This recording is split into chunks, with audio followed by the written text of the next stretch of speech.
bizame abantu bazaba bari ku rusyo nahagarara mu bicu abafite umwuka we bazahita bafashe ingasire hasi bazamuka bamusanga kuko bafite ijambo basezeranye. Yesu ashimwe.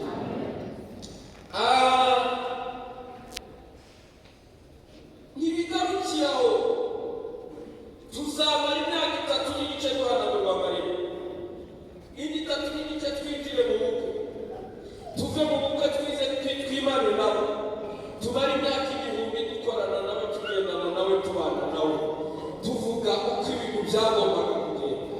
Yesu ashimwe. Tuvuga ngo uko niko isi yari ikwiye kuyoborwa, ariko icyaha cyatumye itayoborwa gutyo, hinjiramo ruswa, hinjiramo ibindi bintu, ngo tuzaba abami, tuzaba abatambyi, tuzaba abatware, tuzategeka. Haleluya. Hanyuma nyuma y'imyaka 1000 bazaca imanza z'abantu bose, ngo nyuma y'ibi tuzaba ubuzima butagira iherezo, tube mu ijuru rishyashya. Yesu ashimwe. Biragoye rero kuvuga Yesu, ariko nashatse ko tumuvugaho ibintu bike cyane kandi mu minota mike cyane. Amagambo twasomye bwa mbere ni ikiganiro Yesu yagiranye n'umugabo witwa Nikodemo. Ni ikiganiro bagiranye. Nikodemo Bibiliya iratubwira ngo yari umufarisayo. Abafarisayo cyari igice cy'abantu bakomeza amategeko ya Mose cyane. Icya kabiri ngo yari umwe mu bategeka b'Abayuda, ariko ngo yakurikiranaga ibintu bya Yesu hafi. Abaza ngo uyu munsi yakoreye he umurimo, bakamubwira. Bukeye rero agira icyifuzo cyo kubonana nabo, ariko atinya abafarisayo, atinya n'abategeka bakuru b'Abayuda. Biba ngombwa ko agenda n'igihe. Yesu ni mwiza. Haleluya. Haleluya. Yesu iyo azi turi buze kumushaka, nawe aguma mu mwanya uri mu rugo. Iyo yamenye ko wateguye umutima kumushaka, nawe aguma mu mwanya uza kumubona. Bibiliya iratubwira ngo yirirwaga ku musozi, yirirwaga mu rusengero yigisha, ngo bwakwira akarara mu ishyamba ku musozi ahantu asera. Ariko uyu munsi yaraye ahantu Nikodemo ashobora kubona. Barabonana rero, baraganira. Nikodemo mu kintu cya mbere bigaragara ko yakurikiranaga amakuru ya Yesu hafi. Aramubwira ngo tuzi ko uri umwigisha kandi wavuye ku Mana, kuko ibitangaza ukora nta wundi muntu twigeze twumva abikora. Atarasoza ayo magambo, Yesu aramubwira ngo ni ukuri umuntu atazabona ubwa kabiri ntashobora kubona ubwami bw'Imana. Undi aramubwira ngo se byashoboka bite? Nasubira mu nda ya mama. Yesu aramubwira ngo ni ukuri umuntu atabyawe n'amazi n'umwuka ntashobora kubona ubwami bw'Imana. Nikodemo biramuyobera, ntiyabasha kubyumva, ariko Yesu aramubwira ngo kuko ubona umuyaga uhuha, ntumenye iyo uva, ntumenye n'iyo werekera. Yesu ashimwe. Haleluya. Kuko niko umuntu wabyawe n'umwuka nawe amenya. Ngo kuko ikibyarwa n'umubiri ari umubiri, ikibyarwa n'umwuka ari umwuka. Aravuga ngo ntibigutangaza ko ubwiye ko ukwiriye kubyarwa bwa kabiri. Birakwiriye kubyarwa bwa kabiri. Bene data, birakwiriye ko hirya y'umubatizo mwabatijwe ejo mubyarwa n'umwuka wera. Torero ry'Imana, turi mu bihe bigoye, mu bihe bikomeye. Maze iminsi nicara nkumva amakuru menshi abantu bakanganirira, bakambwira ko abarozi biyongereye.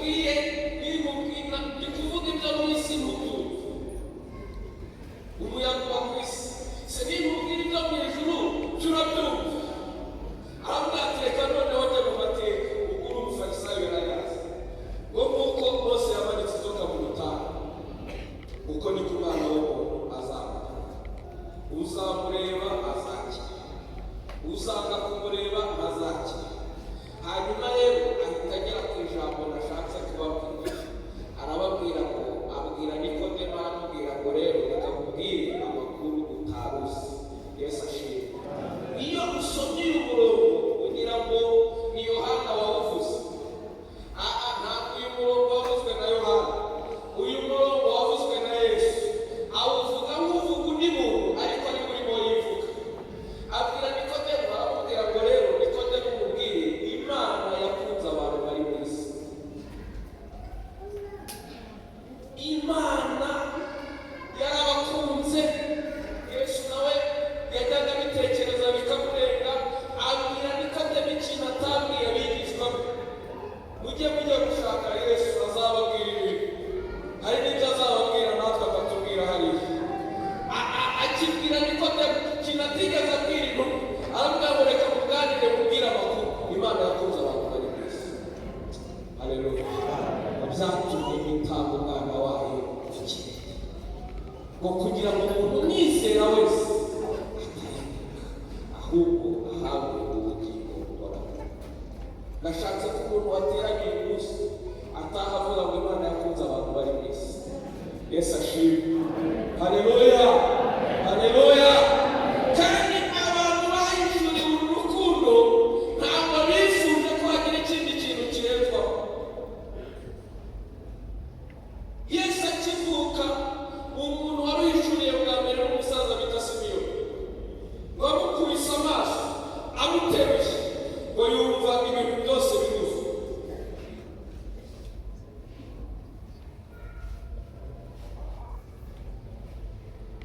ngo ntiyigeze avuga ngo ubwuje rero arasuzuguye bihagije nimura muri karitsiye iciriritse nari ndimo ushyire muri karitsiye yiyubashye ushyire agasuzuguro nta nubwo yigeze avuga ngo dore igihe nagendeye n'amaguru banza nicaje mu modoka oya yabonye Yesu yumva binuze aravuga ngo sezerera umugaragu wawe musezerere ataha amahoro aruhuke yari abonye urukundo rwuzuye Yesu ashimwe haleluya haleluya Yesu abwira Nikodemo aramubwira ngo Imana yakunze abantu bari mu isi yarabitegereje imenya ubuzima babayeho imenya ibibazo babayeho imenya amateka yabo ireba imibereho yabo ibareba uhereye mu itangiriro igeza mu mperuka imenya ko ikintu kimwe kizaba cyuzuye neza cyagira icyo kibamariye ari ugutanga umwana wayo w'ikinege haleluya haleluya haleluya uyu nguyu umuntu basohoye mu nzu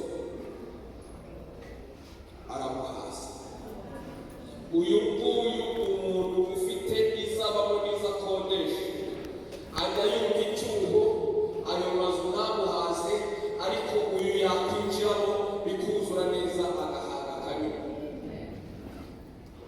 ubundi umuntu uko aremye mu mutima w'umuntu habamo akantu k'agakoro katajya kuzura ni akantu katajya kuzura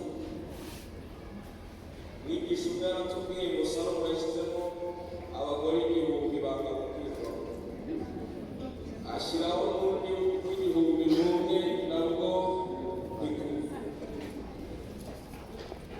nubona umuntu afite ibintu byinshi akakubwira ngo nta kintu ntuzamugire urubanza ntuzaremererwe ntabwo aba abeshya ako kantu ntabwo kajya kuzura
muhimu.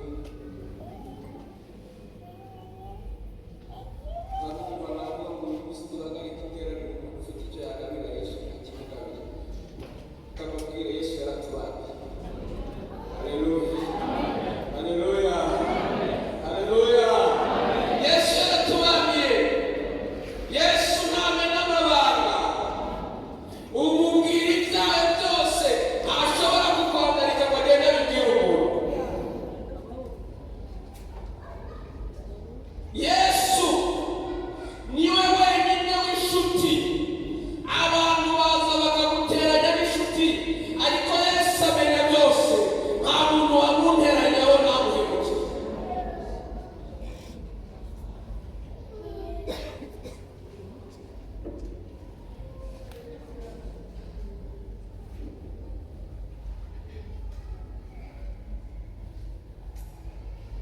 Haleluya, haleluya, haleluya, haleluya.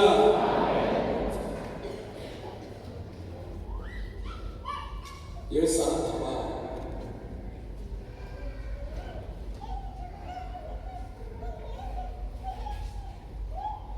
Yohana niwe wanditse, kandi asa nk'umuntu wagiye akora ku bintu abandi batakoze. Yohana niwe dusangana ubukwe bw'ikana, bararitsemo Yesu. Abantu b'abahanga bazi gutumira Yesu ashimwe. Bararitsemo Yesu ibyo kunywa, ariko amahirwe Yesu aba yamuhaye. Haleluya. Yari yazanye na Mariya, ariko ntabwo abamutumye bari bazi neza amakuru ya Yesu. Ariko nyina wamubyaye, waganiriye na marayika wumvishe ubuhanuzi bwe, yari azi ibya Yesu, arababwira ngo mugende mumwegere, icyo ababwira mugire gute gikora. Ubushize narabibabwiye, reka gutekereza cyane. Nshobora kwicara ngatekereza, nkibaza ku mpamvu Mariya yibubwe, kuki yababwiye ngo mugende mumwegere, icyo ababwira mugikora. Kuko usanga Mariya yabaga mu rugo rw'umubaji, ababaji bari hano baba bati sibyo, ntabwo akazi kaba gatandukanye. Kujya ntekereza ko Yesu yajyaga akemura utubazo. Yesu ashimwe. Haleluya, haleluya. Ndatekereza ko Yesu yajyaga akemura utubazo n'umuntu wabura, akabwira nyina ati fata iryo vu nange ngo birakemuka. Hari utubazo dushobora kuba twarajyaga tuba mu rugo, akadukemura. Nk'Imana yavukiye muri urwo rugo, igakurira muri urwo rugo, ikaba muri urwo rugo. Ndagira ngo babwire ngo Yesu yari Imana. Yari Imana. Ni urugo rwagize umugisha, Imana iza kurubamo, iruvukiramo, iruturamo, irurererwamo, irwambarirwamo, irubamo. Imana rero kandi ntijya yiyubaka.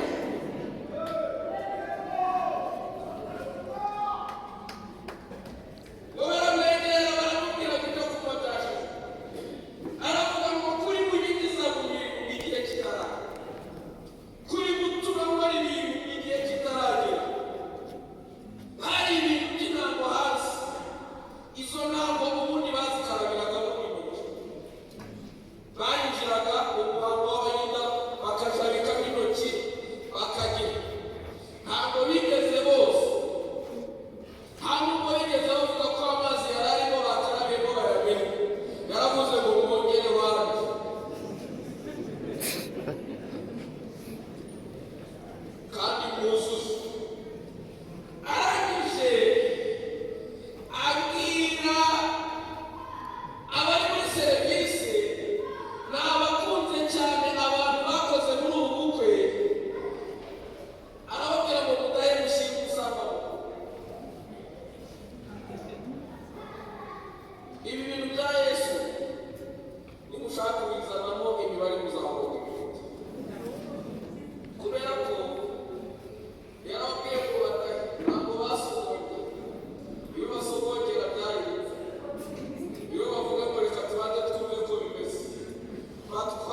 dusenge.